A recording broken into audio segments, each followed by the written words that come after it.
Hi, welcome to the Seniors Junction podcast. My name is Namrata Bagaria, and our guest today is Amy Friesen. She's the CEO of Tea and Toast. Welcome, Amy. Thank you very much for having me. My pleasure.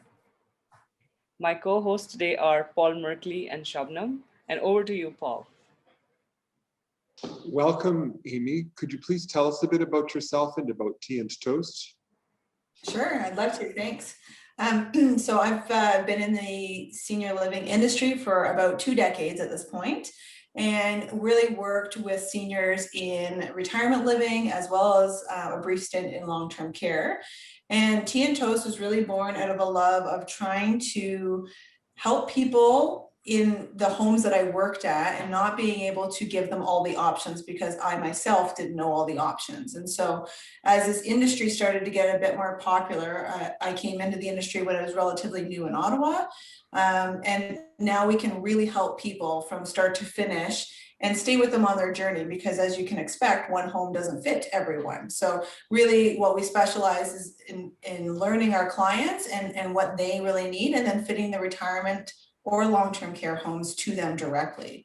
And it's really come out of a love of wanting to make sure that the seniors are situated and happy and comfortable, and the families are happy as well. But it's also about future planning, and a lot of the people that we meet don't take that into account. You know, what are we going to do now? But what are we going to do as my illness increases or as my health changes or whatnot? Instead of just giving them an option for today, let's look at options for today, tomorrow, and in the future.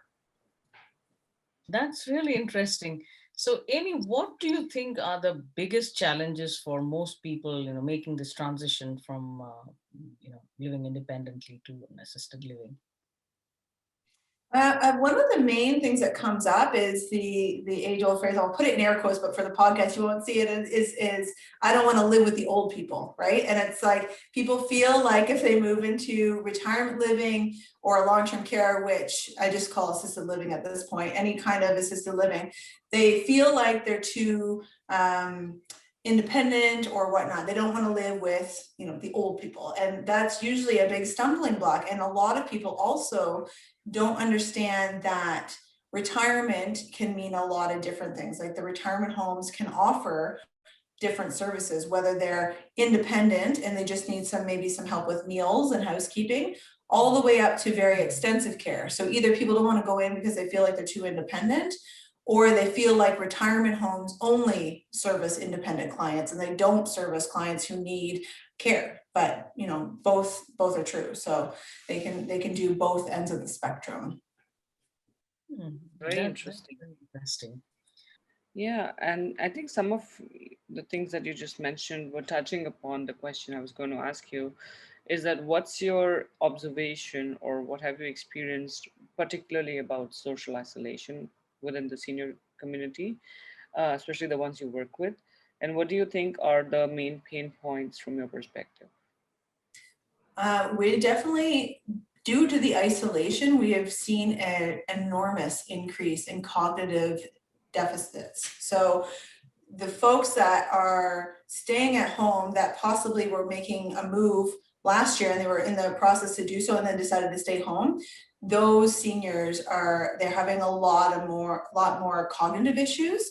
And people are just staying way too long at this point. And so, with the more cognitive issues, then creates more issues when they're looking for assisted living or when they want to bring in home care and stuff, because they now have different needs. Whereas, if they would have been able to jump on that before, nobody can, see the future, right? So nobody really knew that this was going to come.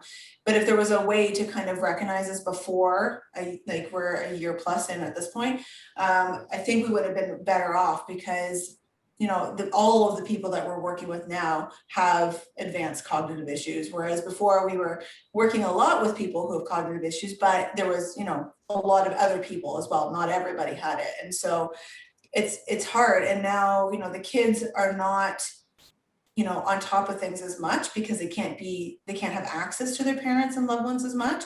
So they don't catch things as quick. And so they could go, maybe they're seeing them on video once a week if they're more independent or whatnot, but they're not going to see those things.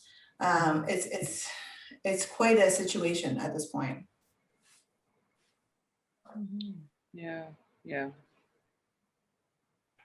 And apart from the cognitive challenges that you see, which is there, is there a particular difference between the kind of autonomy the senior has and the amount of isolation that they are in? Has that been something that you've observed?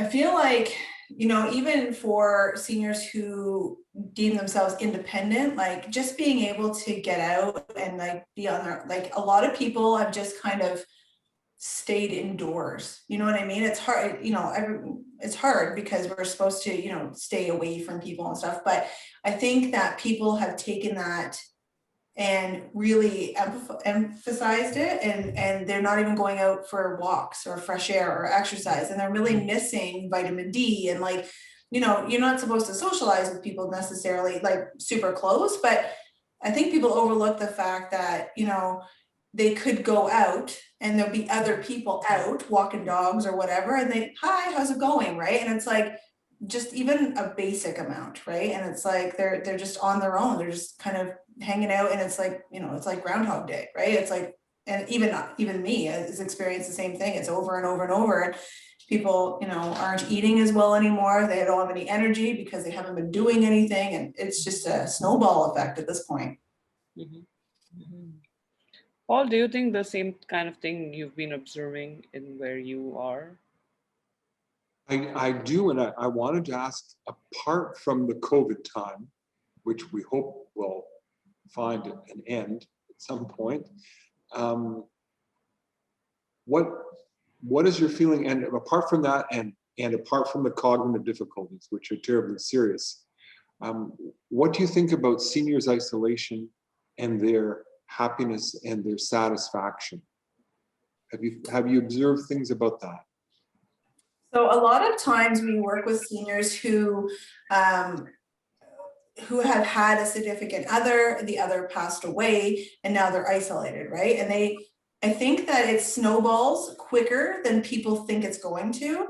And so you're going from a social network, maybe that spouse or partner was the driver, and you're going from the social aspect to completely on your own, isolated, and everything in your life is then changed, and everything you used to do, a lot of people don't continue doing it because of drives, because of, just thinking differently too. So, there was already a lot of isolation. There's a lot of isolation too, because there's a lot of people living at home that don't want to live at home necessarily on their own, but they can't afford assisted living or retirement living. And so they're stuck, right? And it's like, but they also don't know what's available to them in the community. We've definitely done a lot of consulting for people to say, hey, these are your, 2 closest senior centers. This is what they do. Here's a way to, get out and be with people. I think people, also just tend to retract as they get older, is what I've seen too, and they just don't do as much stuff,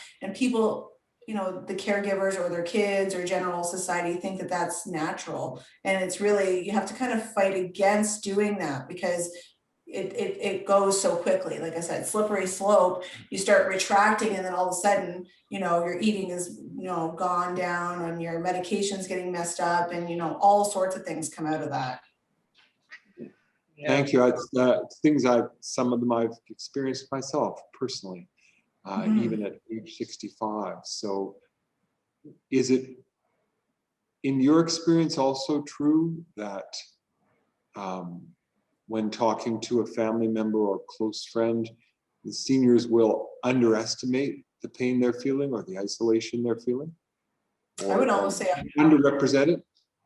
I would almost say 100%. They're always, I think it comes also too from the idea of, sometimes it's like, the idea of like, I'm the parent, you're the child, so you don't worry about my problems, right? And so, and even just that mindset, whether they had kids or not, it's like that kind of thinking, like I'm the 70, 80, 90-year-old person, I'm the I have the wisdom, I'm the adult, you know, I'm not going to worry with that. So people don't really see what's happening as much. And so even with care needs, when we're kind of doing our discovery with people for a move to retirement, we're prodding and saying, okay, what about this? What do you do socially? What's, you know, are you eating properly? Are you doing this properly? It's always kind of underestimated. And then we sometimes talk to the caregiver or the child, it's like this huge other thing that they have actually seen, right? And so a lot of times too, and then when we're talking to people now doing video and the child is there as well, I always talk to the senior because I want to make sure I get it from their point of view,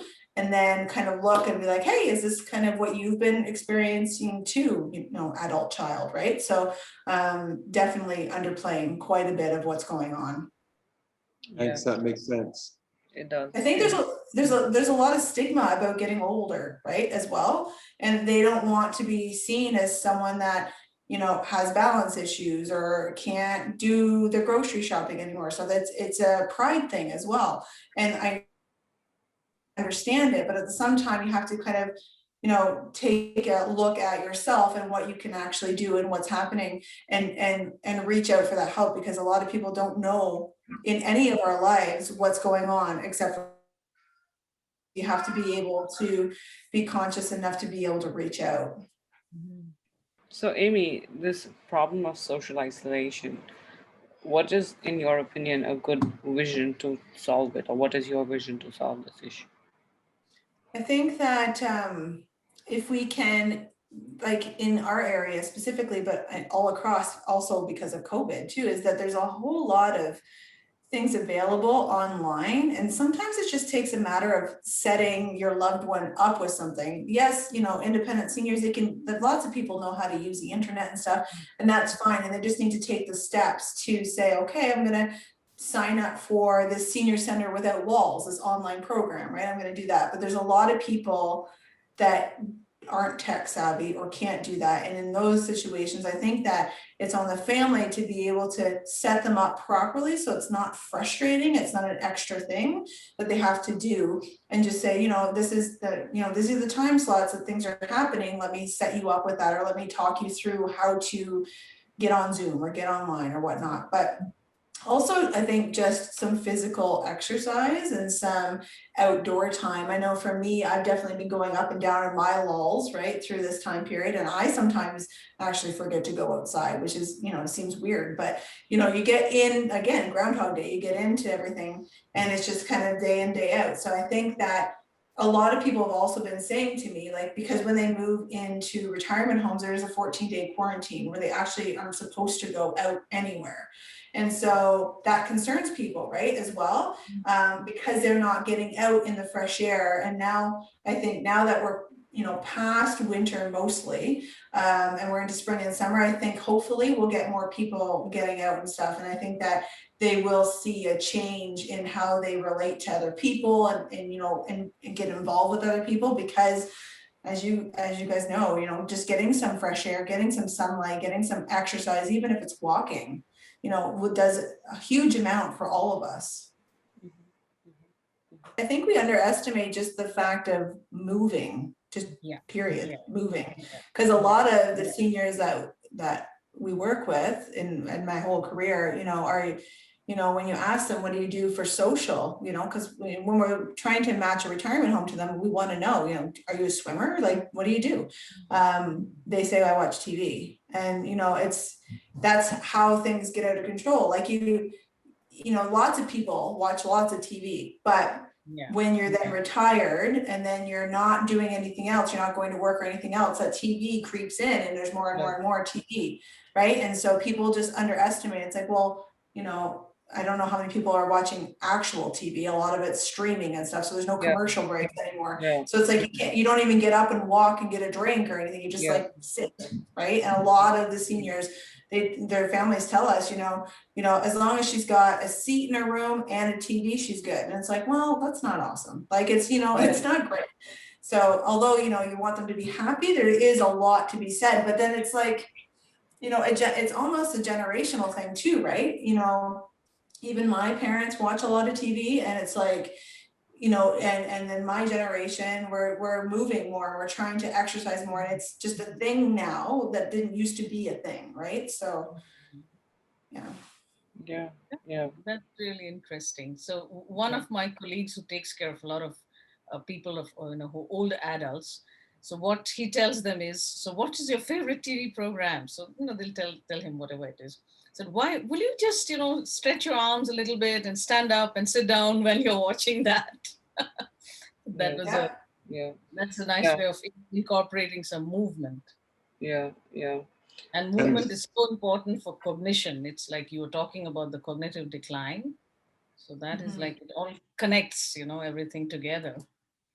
Well, I think in this specific instance too with COVID, right? Like we're all super knee deep in it too. And it's just like it gets to a point where there's nothing else to do. And you think like, it seems like so repetitive that you watch TV and you just get into Yeah. that habit and routine, and now you have to break it again, right? Like you weren't necessarily in it and now you're really into that routine. And it's like anything, it's not the best routine. So you got to kind of get out of that. But if you're not seeing anybody, you're not doing anything, you don't have good mobility, for instance, it's very limited.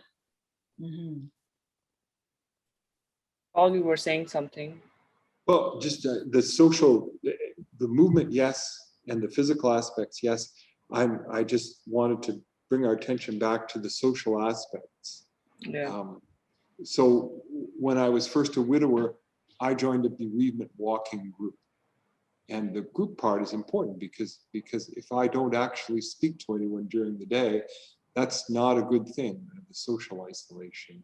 And I do have two friends who, if I didn't phone them, probably would not speak to anyone at all. And I think that the real results of that would be devastating. I just wanted to slip that in. Yeah. Well, I was finding recently too that, although I'm working every day and I have a team and I talk to them and stuff, a lot of our conversation is on WhatsApp or something. It's a talk and then you're done. Having a conversation is actually, I'm finding more challenging now. I'm finding it a little bit harder to find my words because I'm not used to having a conversation, and thinking of the next thing and thinking of something else to talk about in the conversation, even, just with friends. And I'm actually stumbling on my own words I've been finding lately because, it's just me, my husband, and my 3-year-old here, right? And it's like, yeah, we talk, but, it's different, right? So it's interesting. And if I'm having that issue at where I am in my life, consider, people that are, really, really isolated and not being able to talk to very many people very often, right? It's scary when someone slips, when you're talking to someone and you realize that they're much worse off than they were the week before when they slip a big notch. Yeah. Yeah. And Nam has educated me a little bit in not believing when they put the best face on everything necessarily to Yeah. look out for how lonely they may really be. Yeah. You definitely have to probe. You have to dig a little bit and figure it out. Yeah. And also it's a lot of cultural baggage that comes, right? Like, so my country of origin is India, and it's by default very social, right? So it's very different than Canada, which is very autonomous. And so like where people have more need for individuality and space is very different. But even within the settings of the Indian setup, firstly with the COVID, and the secondly because people don't know how to hang out by themselves in India, right? Because you're usually hanging out with somebody, so it's a cultural shift for a lot of people. And then the concept of hobbies or enjoying solitude is also different. So within my own personal social circle, like I'm finding that this brings on challenges. And of course Canada is a different terrain. So one of the things that I learned, one of the reasons this company also is there, my own journey with isolation.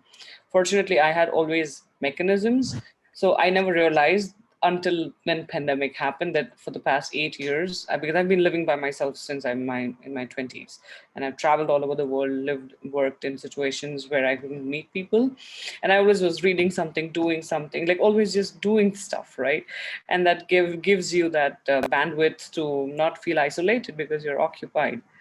And here is a situation in life where solitude is so important, and knowing what to do with that time in your hands. um, because even students, everybody is like, today it's not just a senior isolation, like the challenges are for everybody. And I think so I agree with most of the things what all of you have put up, and especially with my question specifically was for, like, tea and toast. You guys focus on assisted living, and a lot of older adults who need assisted living also don't are not fully independent. A lot of them have different levels of dependency or caregiving needs. So what do you think are the challenges and opportunities for social isolation in this particular segment? I think that we have an opportunity to just teach the seniors who are not moving and the ones that are staying in their home how to be more social online as well. Right now we're in a kind of a situation where we don't know when it's going to be improved. I mean, vaccines or things like that. So hopefully soon, but I think we have the opportunity, because the online presence of everything has had to been hyped up, that we have the opportunity to teach people how to use it properly and to use it more. And like you were saying, Em, to teach people how to be in solitude and teach people how to use that just a little bit more. So also though, the opportunity, even if they're not making a move or wanting to move, there is an opportunity to be involved at the retirement home. So, given the situation, not as much, but generally speaking, you can be involved in the stuff that they do. You can be in, stuff that also, if you have dogs, but you can be involved in the stuff they do at the retirement homes, because they have lots of scheduled activities and stuff. And so you could always go in and be a part of that as well. You don't have to live there. You can just, register and go there, as well as the senior centers and things like that. So as things start opening up, it's about teaching people how to look for those opportunities and not just be okay with TV, right? Yeah. So, Yeah.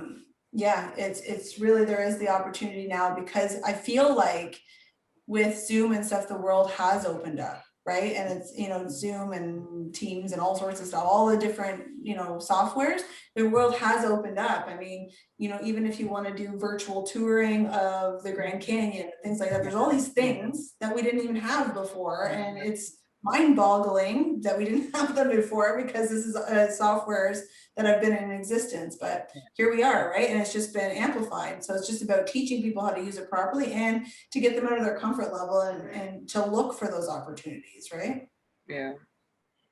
Yeah, I think what you're saying is true, because I've been in digital health since 10 years. I started my career in digital health, and that time it was Java app when I started.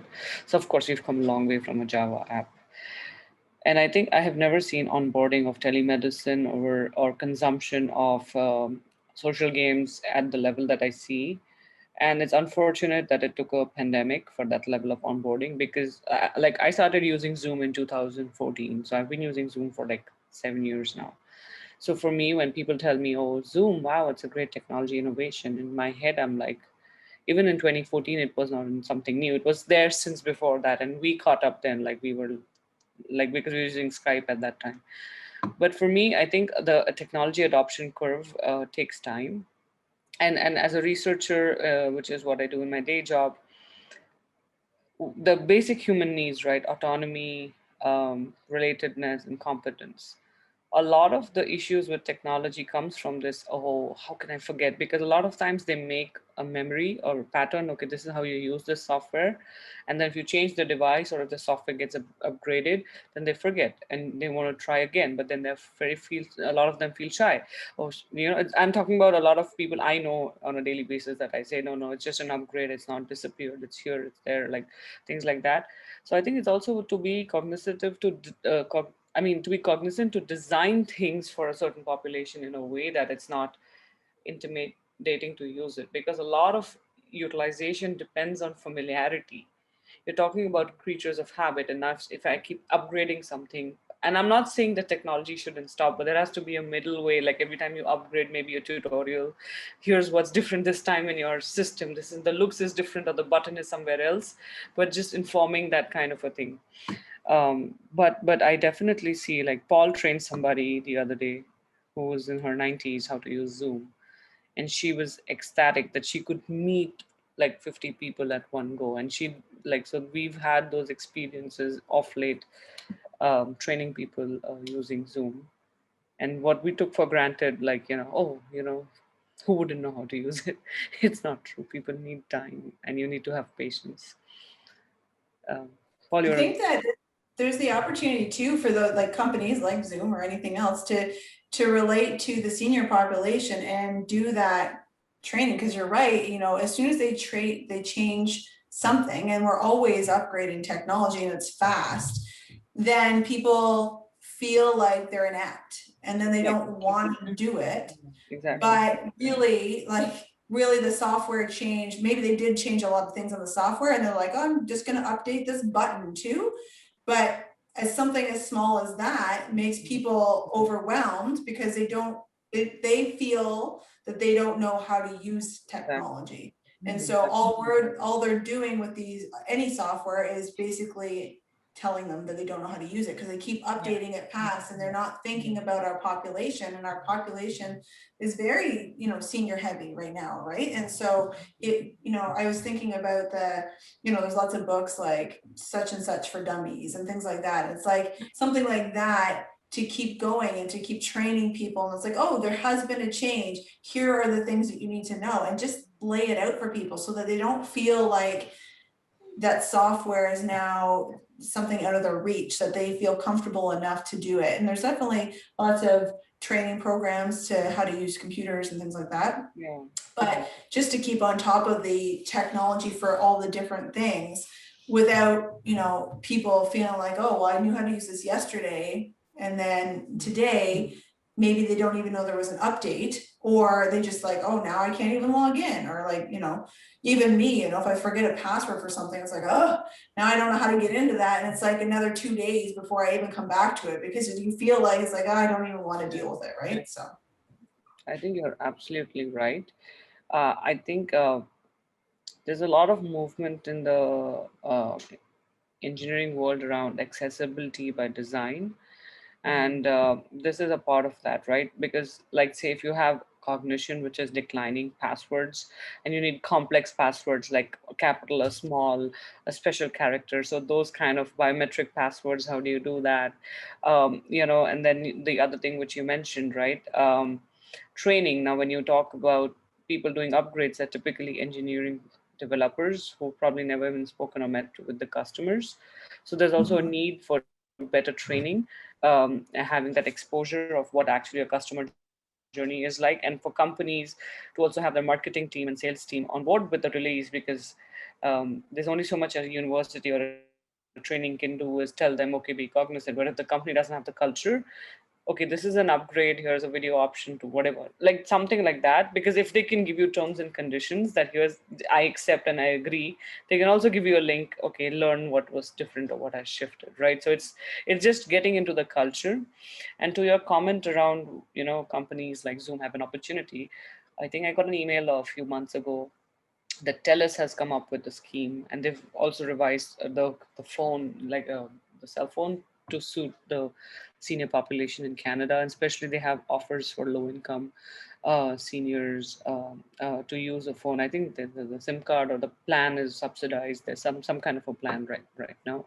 I don't know the details, but I think a lot of companies are understanding. And because even if you look at the demographics, right? The percentage of population is very high in this age group bracket now, 65 and above. And in the next 10 years, it will be higher. The 55 and above will come back. So there is the need. And also, all these years, they could get away without learning it. Now that's not there. Like if you want to talk to your grandkid or your friend or anybody, it's mandatory. It's not even an option. So I think those are the opportunities, but the challenges they present is there's a learning curve, and it's not always easy. I think that's my perspective. I think too with the, when people update softwares and stuff, and if there's a training video that goes with it, I think that tech also gets updated. And it's like, maybe you look at the educational piece as less techy and you don't update how that, maybe if you've always done it by YouTube, right? And Yeah. it's like, you've always just put your training video there. Maybe you just keep doing that so that that piece doesn't change as much. Exactly. And then people can always get it. But the other thing is too, is that, a lot of, so when COVID hit, we onboarded and trained all the retirement homes on how to do Zoom touring. And also we've had to train the seniors and the families on how to do it. And a lot of it is really like, okay, knowing the software enough that I can say, okay, in your top right corner, the reason you can only see me and you can't see the rest of the folks is that it's on gallery, it's not on gallery view. So go to the top right corner and click it, but it has to be step by step by step. And it's like when I'm giving webinars, it's like, okay, on the bottom, there's something called Q&A. On that, put your questions in there specifically, and I'll be able to see them and answer them. But it's got to be very specific. It almost has to be point by point, actually, like showing, like screen capture. This is what I'm doing to show you how to use everything. Because you think about it, it's like, let's do it as basic as possible. Let's not update how we're doing, a launch of the video. It's like maybe the software is different, but let's teach people how to do it in the way that we've been teaching them. So at the very minimum, they're comfortable with that piece. And then if they can make it through that piece, they probably can use the software. Sure. Yeah. I think Zoom started adding the screenshots on their website. So now if you go, they have that information. And also what we've noticed, maybe you've noticed the same thing, but this population 65 and above, they usually come 15 minutes earlier to their appointments, or at least a few minutes earlier, if not 15. So typically if our invites are like 8 x time, x am pm, I log in early, like I logged in early today too, right? So because I know somebody will come in, and there's this whole social aspect, and then there's like, okay, let's just quickly go through stuff. So I think a lot of windows of opportunities, not just for us, but other players in this market, because it's just nice for everyone to be comfortable to know, okay, this is a breakout room and this is that or whatever. So I second what you said, and we've had even in the webinars, we start sometimes at 9:30 and I open it at quarter after, and you can, so until you open it, nobody can get in. And so you watch and it like explodes with people because people are just been waiting to get in, right? Yeah. Actually, this challenge with using technology, I don't think I would say that it's only for seniors. Like, I don't like being made to feel that I don't know something. And, it's always, and I keep telling people, it's not my problem or our problem. It's a problem of the technology, the way it has been designed. It's not been designed with me in mind or, my users in mind. So what you brought up, Amy, is I think really significant, because a lot of companies, when they're creating something, they don't always understand what, like, one thing I don't want to be made to feel is like I don't know something. That it's a challenge for me. And this has been really interesting. So Amy, if any of our listeners were to reach out to you, what is the best way to find you? A couple of ways. You can email me at amy@teaandtoast.ca, or you can give us a call at 613-698-1319, or just on our website, teaandtoast.ca, and there's a whole bunch of information there as well. We have lots of free resources and downloads and stuff for people that are on the journey. Yes, your website is really very well put together, and the information is very, very nicely put, very precise and concise. I love it. Thank you. Yeah. So thank you everybody for listening for another episode, and we hope to keep bringing you champions who work in senior living space and who have information on senior isolation. Thank you. Thank you, everybody. Thank you, Amy. Thank you. Thank you, Amy.